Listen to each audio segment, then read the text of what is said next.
अस्सलाम वालेकुम my YouTube family, welcome to my channel blink spot PK. आज मैं आपके साथ चिकन वेजिटेबल रोल्स की रेसिपी शेयर करूंगी। ये वो रोल्स हैं जो कि हर किसी को पसंद होते हैं।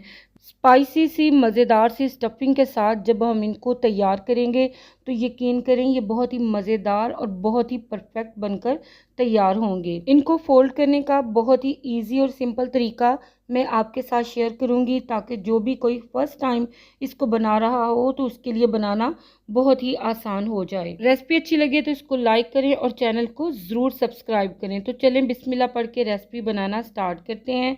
रोल्स की फिलिंग रेडी करने के लिए सबसे पहले हम पैन में 4 टेबलस्पून के बराबर ऑयल ऐड करेंगे। क्रश किया हुआ छोटे साइज़ का एक प्याज और क्रश किए हुए 2 से 3 जवे लहसुन के इसमें शामिल कर देंगे। इनको हमने 40 से 50 सेकंड के लिए फ्राई करना है ताकि ये हल्के से सॉफ्ट हो जाएं और इनकी रॉ स्मेल ख़त्म हो जाए।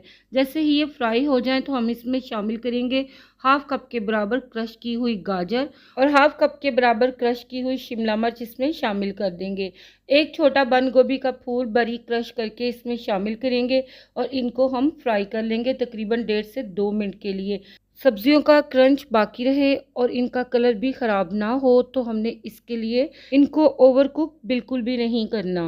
तो तकरीबन 1.5 से 2 मिनट के बाद जब सब्जियां अच्छे से फ्राई हो जाएं तो हमने इसमें 200 ग्राम के बराबर बॉइल्ड और श्रेड किया हुआ चिकन ऐड कर देना है। चिकन को मैंने सिर्फ और सिर्फ नमक डालकर बॉईल किया है। अब इस चिकन को हमने सब्जियों के साथ फ्राई कर लेना है। जब ये चिकन भी सब्जियों के साथ अच्छी तरह से फ्राई हो जाए तो हम इसमें शामिल करेंगे 1 टेबलस्पून के बराबर सोया सॉस और 1 टेबलस्पून के बराबर चिली सॉस और साथ ही हम इसमें 1 टेबलस्पून के बराबर सिरका ऐड कर देंगे। स्पाइसेस में हम इसमें शामिल कर देंगे हाफ टी स्पून के बराबर काली मिर्च और हाफ टी स्पून के बराबर नमक।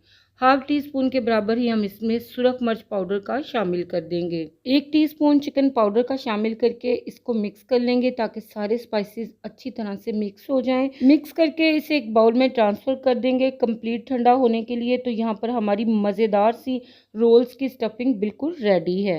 यहाँ पर मैंने रोल्स को सील पैक करने के लिए 4 टेबलस्पून मैदा लेकर इसमें थोड़ा सा पानी ऐड करके इसकी थिक सी पेस्ट रेडी कर ली है। रोल्स को पैक करने के लिए मैंने रोल्स वाली शीट ली हैं और ये बेकरी की शॉप से बहुत ही इजीली मिल जाती हैं। इन रोल्स को फोल्ड करने के लिए शीट को हम फैलाकर रखेंगे और इसके ऊपर 2 टीस्पून के बराबर रोल्स की स्टफिंग जो हमने रेडी की है वो रखेंगे और अब इसके चारों तरफ पेस्ट को अप्लाई कर देंगे। पेस्ट अप्लाई करने के बाद शीट की एक साइड को उठाकर दूसरी तरफ को रखेंगे।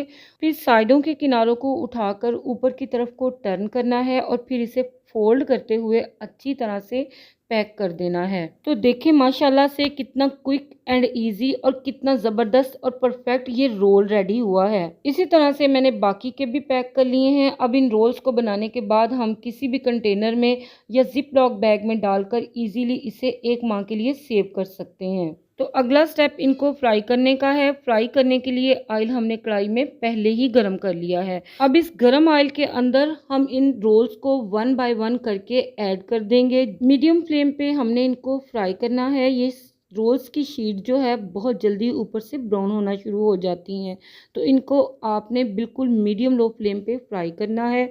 हाई फ्लेम पे तो बिल्कुल भी फ्राई नहीं करना, क्योंकि हाई फ्लेम पे ऊपर वाली लेयर ब्राउन हो जाएगी और अंदर से शीट कच्ची रह जाएगी।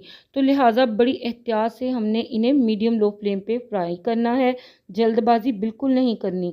अच्छी तरह से जब इनका हल्का गोल्डन कलर चारों तरफ से आ जाए तो फिर आपने इनको गर्म तेल से निकाल लेना है। और अगर हम फ्राइंग टाइम की बात करें तो मैक्सिमम हमें इन्हें फ्राई करने में 7 से 8 मिनट लग सकते हैं। तो यहाँ पर रोल्स हमारे परफेक्टली फ्राई होकर रेडी हैं। इनको हम गर्मा गर्म सर्व करेंगे। बहुत ही क्रिस्पी, बहुत ही क्रंची, मज़ेदार सी स्टफिंग के साथ ये हमारे रोल्स बनकर तैयार हैं। चेक करें आप इन्हें, ये बहुत ही डिलीशियस और मज़े के बनकर तैयार हुए हैं। बहुत ही झटपट और बिल्कुल माइनर से मसालों से मैंने इसकी स्टफिंग रेडी की है और बहुत ही इजी मैंने इनको पैक किया है। तो देखा आपने इनको बनाना कितना इजी है। तो इस इजी और मज़े की रेसिपी को ट्राई करना तो बनता है। तो फिर बनाएं इस मज़ेदार सी रेसिपी को और अपनी फैमिली के साथ इंजॉय करें। और मुझे पूरी उम्मीद है कि ये रेसिपी आप सबको इंशाल्लाह ज़रूर पसंद आएगी। करूँगी। रेसिपी अच्छी लगे तो इसको लाइक और शेयर करें। चैनल पर अगर नए हैं तो इसको सब्सक्राइब ज़रूर करें। मिलते हैं नेक्स्ट वीडियो के साथ, तब तक के लिए अल्लाह हाफिज़।